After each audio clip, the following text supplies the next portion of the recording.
Hello there, Dan the Weatherman here. Hey, welcome to my weather show. This weather for the coming week is going to be a change. We've been talking about La Niña, lots of high pressure. We do get some wet weather coming from Australia. We have the tropics starting to come to life too, but we've got this long drawn out summer and it's all down to La Niña and the cooler seas over the eastern Pacific. But it's not just down to sea temperature. What is the big thing when you have a La Niña is, of course, it affects the pressure, where the areas of high pressure are.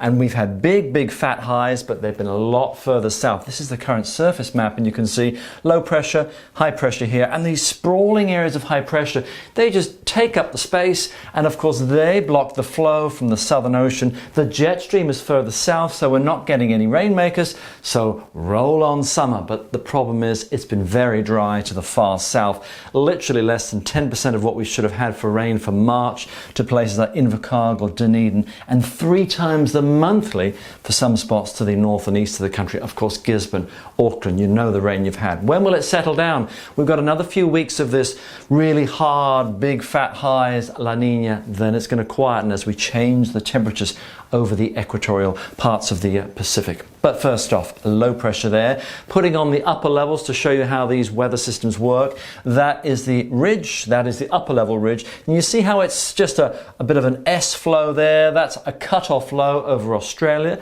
We'll get that wet weather later in the week, but you can already see a little cluster of some showers and thunderstorms there on the leading front. That's going to shear. You think, well, we might get that in the next 24 hours. No, that's going to fade away and just hang out. This lump of colour here, the area of high pressure, will build through. Cooler southwest flow. We will see a change to the wet weather. That big lump of circle, the upper ridge, the area of pink, that will slide across, opening the door for this area of low pressure to go boom, straight through. Broad upper trough, that's the change. This is Wednesday, that comes through.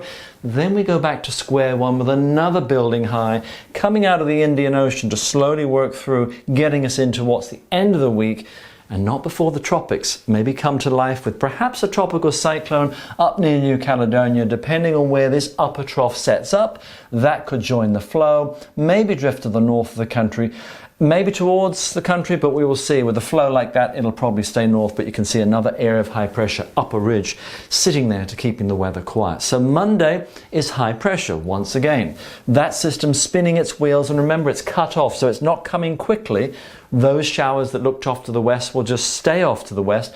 Monday, the odd little shower. It is dry for most of the country, and with a flow like that from the subtropics, lots of us seeing 20s even to the far south of the country as well. There'll be a little bit of early cloud in 1 or 2 places.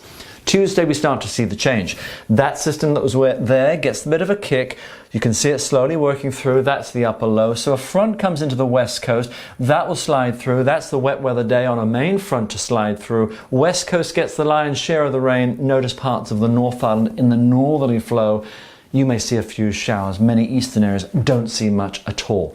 Wednesday, cooler sou'wester. So the whole thing's gone through, sting in the tail. That's a snow level, by the way, around 1,000 meters, just to give you an idea of cooler. So, for instance, places like Invercargill, Dunedin, you're going to have a wet and windy Wednesday with temperatures struggling to get to 14, 15 degrees on that sou'wester. Band of rain, most of it's to the west coast. You've got spells of rain too over the North Island. Most of us seeing 10 to 20 millimeters over the spell. West coast of the South Island gets more. Push it away, and there you go. New area of high pressure comes in, and then we start to look to the tropics. This is the thing forming there. It may form warm seas, it's got an active phase, but where it goes will depend on what can steer it once it comes out of the tropic. But in the tropics, in the meantime, Thursday, we've got leftover showers, cooler flow. That gets us into Friday with the high nestling in.